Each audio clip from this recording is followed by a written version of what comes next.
그리스도 중심 성경 읽기 리딩 지저스. 마른 뼈가 살아남같이. 에스겔서는 매우 어려운 책입니다. 교부였던 제롬은 과연 누가 이사야서, 예레미야서, 에스겔서, 다니엘서를 완전히 이해하고 충분히 설명할 수 있을까라고 질문했고, 유대인들은 30살이 될 때까지는 에스겔서를 읽지 못하도록 했다고 합니다. 자칫 잘못 읽으면 오해할지 모른다는 두려움 때문이었습니다. 랍비들 이야기 중에는 이런 이야기도 있습니다. 어느 날 한 젊은 학생이 스승의 집을 방문했습니다. 스승이 잠시 자리를 비운 사이에 혼자 방에 있던 학생이 에스겔서 첫 장을 읽어 내려갔는데, 도중에 뜻이 모호한 히브리 단어 카시말의 의미를 깨닫자 두루마리에서 불이 나와 그를 집어 삼켰다고 합니다. 그만큼 에스겔서는 어려울 뿐 아니라 위험한 책으로 알려져 있습니다. 랍비들이 에스겔서에 대해 우려하는 이유 중 하나는 에스겔서 40장에서 48장에 나오는 율법과 모세의 율법이 서로 대치된다고 느낄 수 있기 때문입니다. 전승에 따르면 유대교 현자 하나냐 벤 히스기야는 다락방에서 기름 한 통을 다 태우고서야 대치되는 두 내용을 일치시킬 수 있었고, 그 결과로 에스겔서가 정경에 포함될 수 있었다고 합니다. 이제 이토록 어려운 에스겔서의 핵심이 무엇인지 살펴보겠습니다. 레슨 1. 예루살렘이 무너졌다는 소식. 시대 배경과 에스겔서의 구조. 에스겔서는 예루살렘의 멸망이라는 핵심 사건을 중심에 놓고 이스라엘의 암흑기를 배경으로 구성된 책이며, 하나님을 반역한 백성이 맞이할 재앙을 경고하고 멸망 후에 임할 회복을 전합니다. 앞서 살펴본 예레미야서의 시대 배경은 에스겔서보다는 좀 더 일러서 기원전 7세기에 아수르에서 바벨론으로 패권이 넘어가던 시기였습니다. 기원전 627년에 마지막 황제 아슈르 바니팔이 죽고 나서 아수르는 바벨론의 느부갓네살 장군에게 점령당합니다. 그리고 나서 15년 뒤에 완전히 패망합니다. 한편 유다 왕국에서는 선한 왕 요시야가 성전에서 발견한 율법책에 따라 시행했던 개혁이 기원전 609년 무깃도에서 요시야 왕이 죽으면서 함께 끝이 납니다. 그로 인해 유다 왕국은 잠시 애국의 종속국이 되었다가 기원전 605년부터는 바벨론의 종속국이 됩니다. 바로 그때 유대인들이 1차로 바벨론의 포로로 끌려가는데, 그 무리 중에 에스겔과 다니엘도 있었습니다. 에스겔서는 1차로 바벨론의 포로로 잡혀간 이스라엘 백성에게 예루살렘의 멸망이 다가오고 있다고 알리는 예언의 말씀입니다.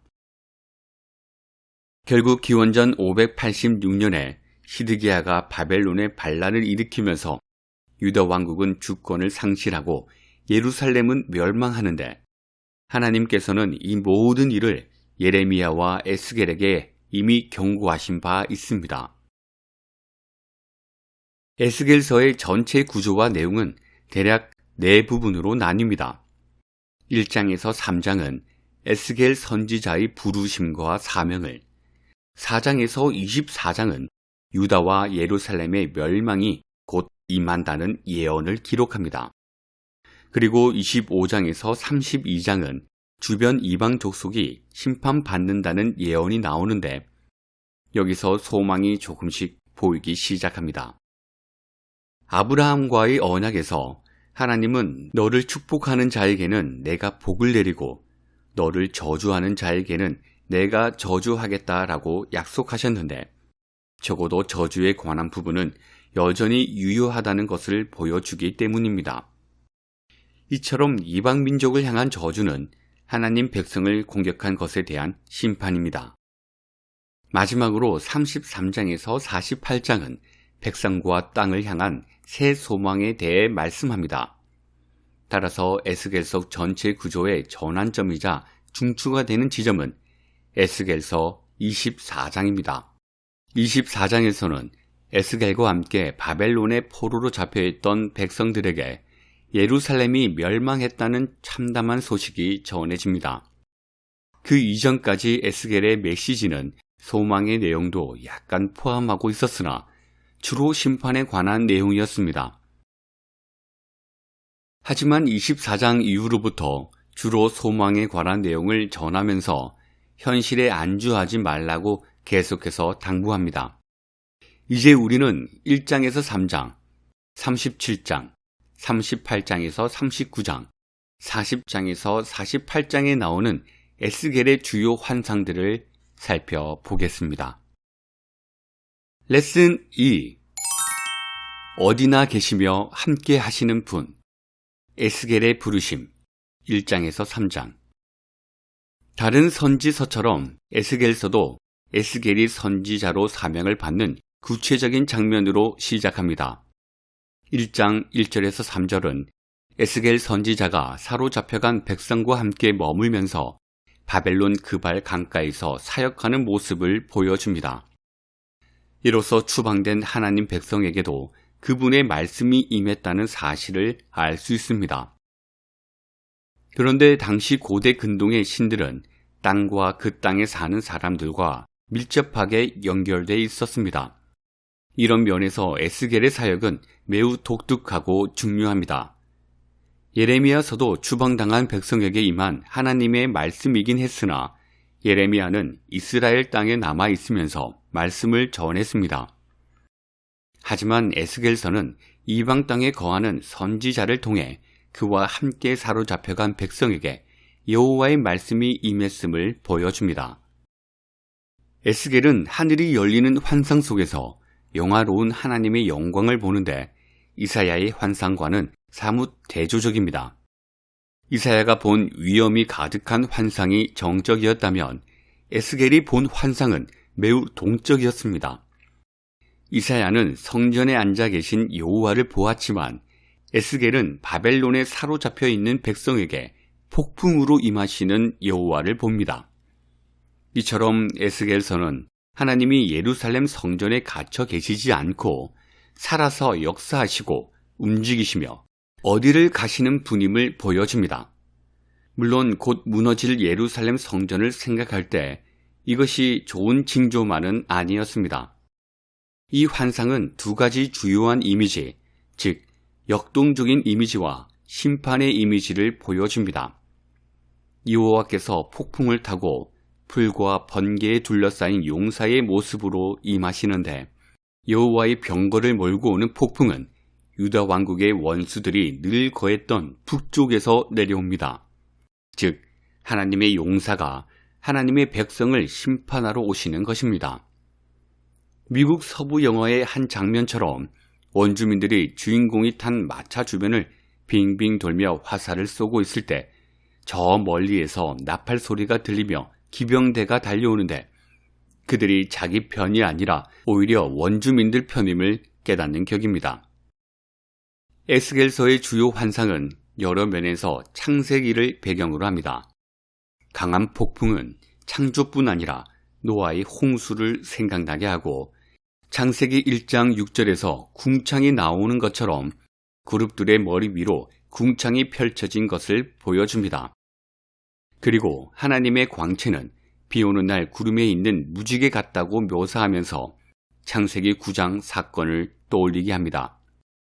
이처럼 창세기와 연관된 구절들은 에스겔서가 역창조와 재창조를 보여주고 있음을 확인시켜 줍니다. 또한 비구름에 초점을 두면서 무지개를 언급하는 내용은 흑암 중에 비치는 한 줄기 소망의 빛을 보여줍니다. 예루살렘에는 곧 심판이 임하고 하나님께서 성전을 버리시겠지만 그 하나님이 바벨론으로 쫓겨간 백성 가운데서 잠시 함께 거하실 것입니다. 그리고 그분의 때가 이르면 그들은 다시 돌아오게 하실 것입니다. 에스겔 8장에서 11장에 바로 이런 내용을 다루고 있습니다. 레슨 3.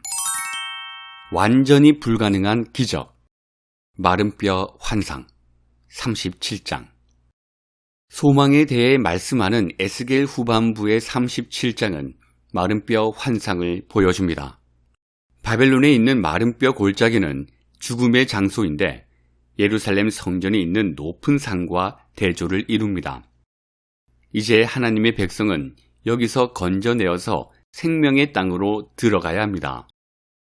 그런데 에스겔 선지자는 마른 뼈 골짜기에서 완전히 무너져 버린 멸망의 현장을 봅니다. 그 골짜기에는 단순히 죽은 자들의 시체만이 아니라 그 시체들이 바싹 마른 뼈로 가득했기 때문입니다. 여호와께서 선지자에게 인자야, 이 뼈들이 능히 살 수 있겠느냐? 라고 묻는데 전혀 의미 없는 질문처럼 들립니다.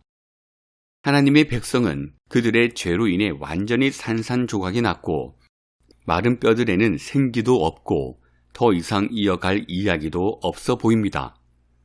하지만 선지자는 모든 것을 다스리시는 하나님의 권능과 은혜를 인정하면서 이렇게 대답합니다.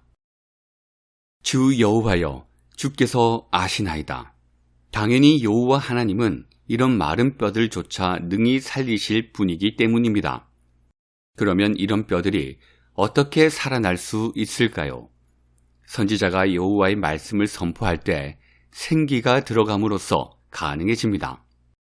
선지자가 하나님 말씀을 그대로 대언하자 즉시 하나님의 능력이 역사하면서 뼈가 서로 연결되고 그 위로 살이 오르고 가죽이 덮입니다.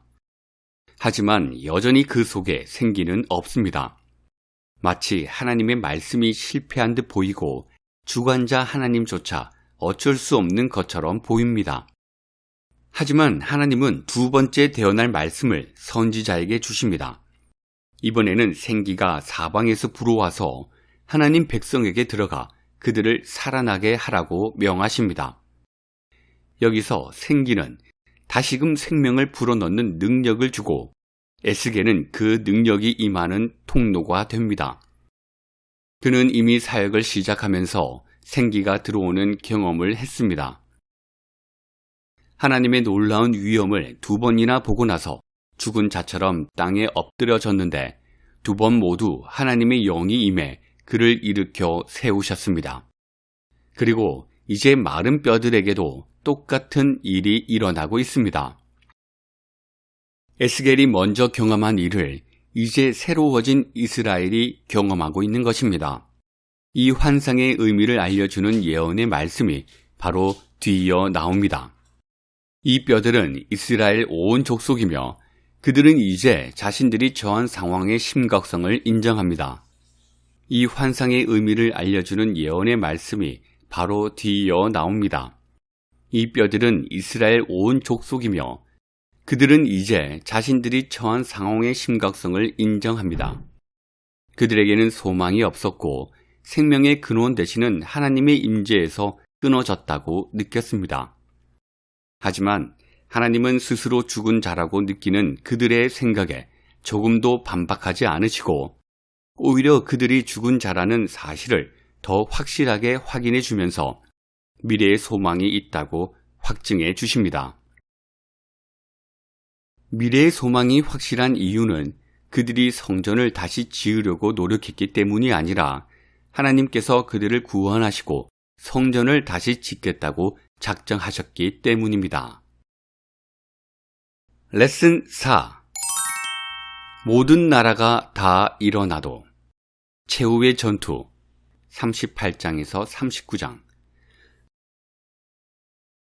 새 성전에 관한 내용을 살펴보기 전에 38장, 39장에 나오는 곡의 전투에 대해 살펴볼 필요가 있습니다. 여기 나오는 곡은 메섹과 두발을 통치하는 마곡의 왕으로 바사, 구스, 붓, 고멜, 도갈마 족속, 즉 온 땅에 모인 이방연합 군대의 총사령관입니다. 이 연합군을 구성하는 족속의 숫자가 모두 7이고 이들이 땅끝에서부터 모였다는 것은 우연이 아닙니다. 즉, 곡은 이스라엘 역사에 등장하는 수많은 대적을 대변하는 존재인 셈입니다. 에스겔 38장은 두발 왕 곡과 그의 동맹국들에게 하나님의 백성을 치라는 명령으로 시작합니다. 이 땅에 속한 연합군이 준비되고 하나님이 택하신 때가 이르자 하나님은 이들을 회복된 자기 백성에게 보내십니다. 그런데 악한 연합군의 공격은 이전의 경우와는 달리 이스라엘의 행한 죄 때문이 아닙니다. 지금 이스라엘은 여호와를 신뢰하고 여호와 안에서 안식을 누리며 이방 민족들을 의지하지 않습니다. 하지만 여호와께서는 곡을 끌어내어 자기 백성을 치게 하시는데 그 이유는 이 악한 연합군을 멸하심으로써 여호와의 위대함과 거룩함을 나타내시기 위해서입니다. 따라서 곡과 그 연합군에게는 하나님의 심판이 임합니다. 에스겔 초반부에는 하나님의 백성에게 심판이 임했는데 후반부에서는 하나님의 대적들에게 심판이 임합니다. 그렇게 해서 이제 온 족속이 하나님이 여호와신 줄 알게 될 것입니다. 한편으로 에스겔 38장에서 39장은 동서남북 땅끝에서부터 모여 연합군을 이룬 이 일곱 족속이 하나님의 백성에게 최종적으로 가할 공격을 보여줍니다. 요한계시록 20장 8절도 이 곡과 마곡에 대해 바로 그렇게 해석하고 있습니다. 그들은 동서남북 사방으로부터 모여서 하나님의 백성이 거하는 장막, 하나님이 사랑하시는 성읍을 향해 최후의 전투를 하려는 나라들을 뜻하면서 새 예루살렘이 성취되기 전에 먼저 이 일이 일어나야 한다는 것입니다. 하지만 에스겔서 38장 39장이 묘사하는 최후의 전투는 우리가 일상에서 경험하는 전투와 본질적인 면에서 동일합니다. 모든 전투의 근원이 되는 이 전투는 단지 믿는 자들이 일상에서 경험하는 전투와 규모 면에서만 다를 뿐입니다.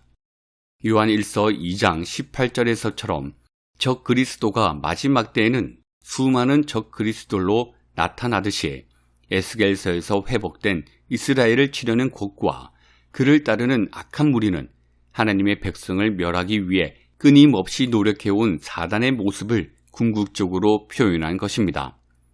따라서 에스겔서 38장에서 39장은 마지막 때를 살아가는 자들을 위한 암호화된 메시지가 아니라 오히려 시대와 장소를 불문하고 모든 믿는 자에게 용기를 주려는 말씀입니다.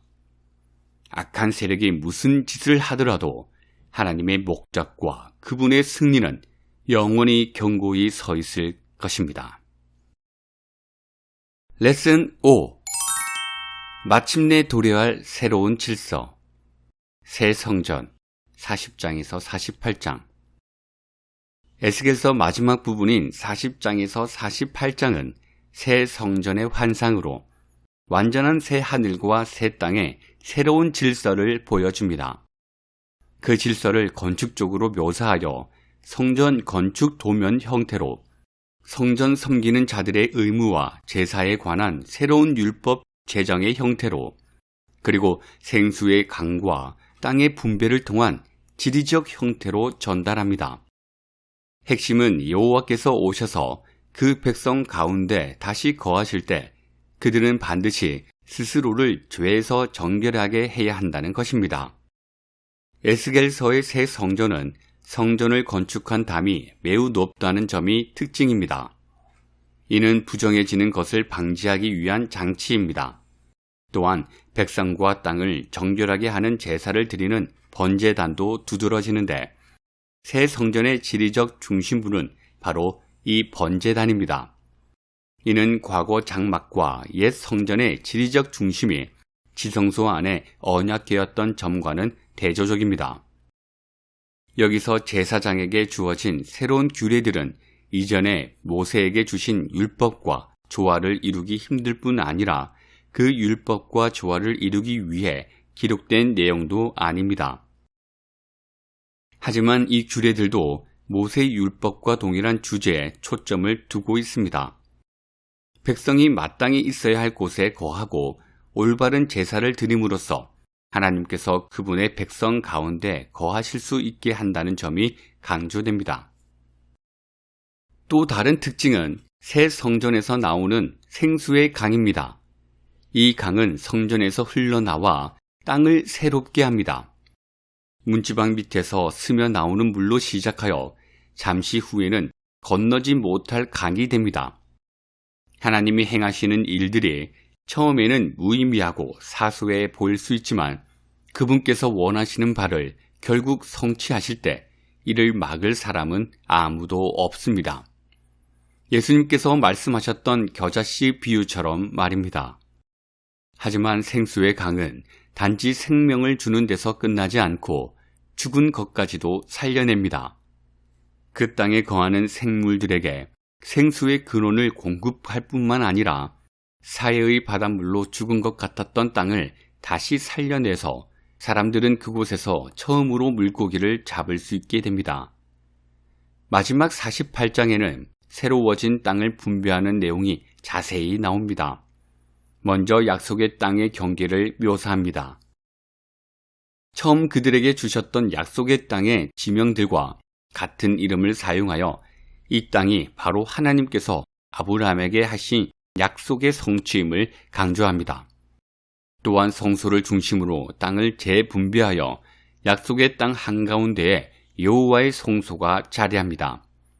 이 땅에는 성전처럼 정사각형 모양을 한 성읍도 있는데 성읍은 통상적으로 동쪽을 향하나 여기서는 예외적으로 북쪽을 향하여 성전을 바라봅니다. 그리고 이제는 예루살렘이 아닌 새로운 이름 여호와 삼마, 즉 여호와께서 거기 계신다라는 이름으로 불립니다. 여호와께서 백성을 정결케 하시는 행위를 강조하는 것입니다. 리딩 지저스. 여호와의 정결케 하심은 오직 그리스도의 오심으로 성취됩니다. 그리스도께서 바로 새 성전이시기 때문입니다. 너희가 이 성전을 헐라 내가 사흘 동안에 일으키리라. 요한복음 2장 19절. 예수님은 성전이면서 동시에 정결하게 하시는 완전한 제사, 곧 에스겔서의 성전 환상 속에 나오는 바로 그 제사입니다. 에스겔서에서 성전이 백성 한가운데 있으면서도 백성들로 인해 부정해지지 않았듯이 인자이신 예수님은 죄로 가득한 세상 가운데 거하시면서 스스로 부정해지지 않으셨습니다. 또한 예수님은 에스겔서에 나오는 바로 그 생수의 강입니다. 그분은 우물가에서 사마리아 여인을 만나셨을 때 내가 주는 물은 그 속에서 영생하도록 솟아나는 샘물이 되리라고 하셨고 초막절 명절 마지막 날에는 누구든지 목마르거든 내게로 와서 마시라. 나를 믿는 자는 그 배에서 생수의 강이 흘러나오리라 라고 외치셨습니다. 이어서 요한은 예수님께서 믿는 자들이 받을 성령을 가리켜 말씀하신 것이라고 해석해 주었습니다. 예수님께서 바로 그 생수의 강입니다.